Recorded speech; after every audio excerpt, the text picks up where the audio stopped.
This is the old Riverside train station southeast of Burns. Come on along with me as we explore more of Oregon. On our last trip, we saw all of southeast Oregon as far as Crowley. Now we're going on to Skull Springs, Coyote Wells, Harper, and Westfall.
From Westfall, we're going west to Little Valley, Hope, and Vale, then east to Juntura, Chucker Park, Beulah, Beulah Reservoir, Riverside, Venator, Malheur Cave, Princeton, the Round Barn, Coontown, Happy Valley, Diamond, Malheur National Wildlife Refuge, the Diamond Lava Fields, Crane, and Lawen.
This is the old Riverside train station southeast of Burns.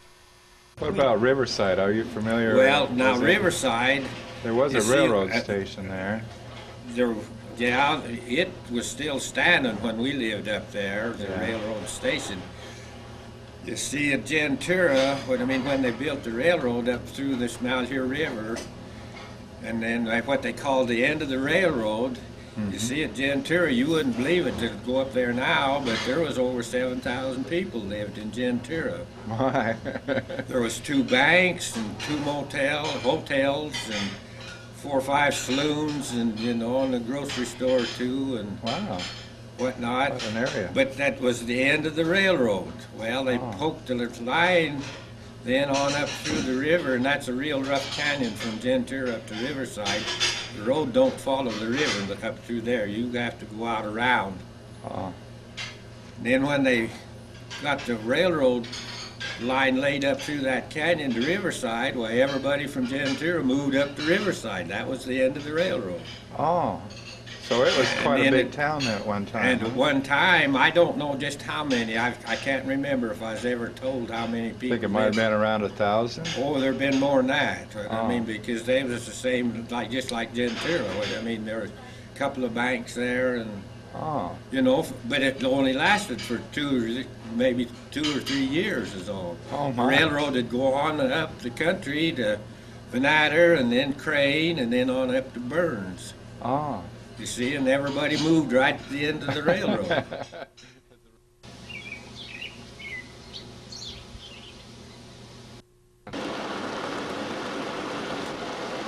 The Malheur Cave is on private property. 18 miles west of Princeton, you go 3 miles north into the Norman Ranch. Then you go through a gate on the left just over a cattle guard. Then it's only a quarter mile. This cave is so dark that a flashlight doesn't seem to do anything at all. I brought a brighter light later, which I used on the caves around Bend.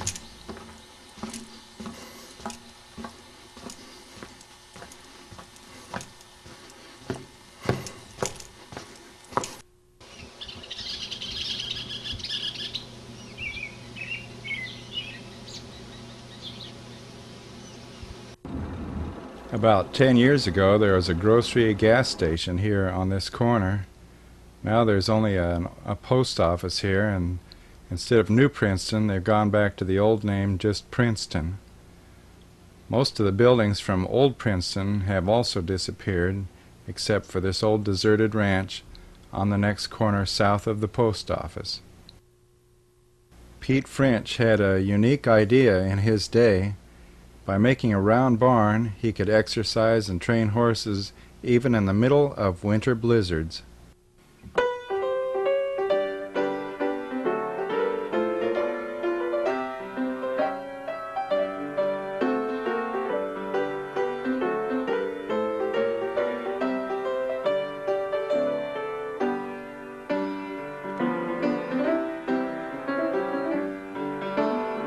Pretty neat the way the door hinges on wood here.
On this next trip, we're starting at Hines and Burns, then Harney and Fort Harney, Buchanan, Warm Springs Reservoir, Drewsey, Van, Silvies, Seneca, Canyon City, John Day, Logdell, Izee, Suplee, Paulina, Post, Eagle Rock, Prineville Reservoir, Held, GI Ranch, Suntex, and Riley.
Are these made by Indians? These?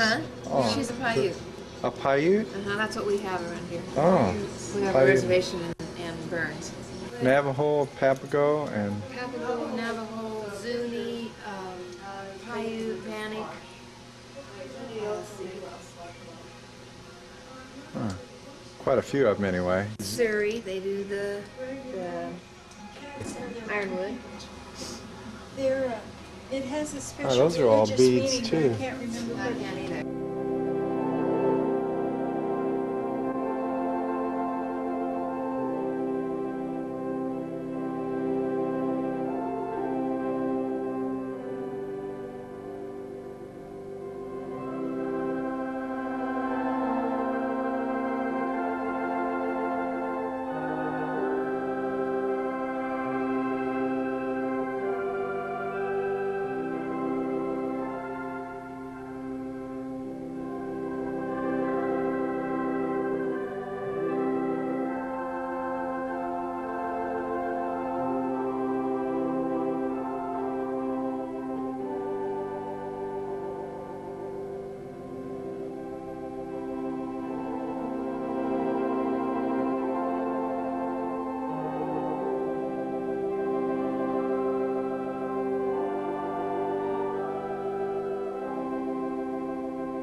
Canyon City grew quickly and became the county seat when gold was discovered in the vicinity back in 1861 or 1862. They have an annual celebration the first full weekend of June every year. This is quite an interesting town with antique shops, an old jail imported from Greenhorn, Joaquin Miller's cabin, and a museum. There are several interesting things to see here.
That's about as far as we've gotten today. Come back again next week and let's explore more of Southeast Oregon.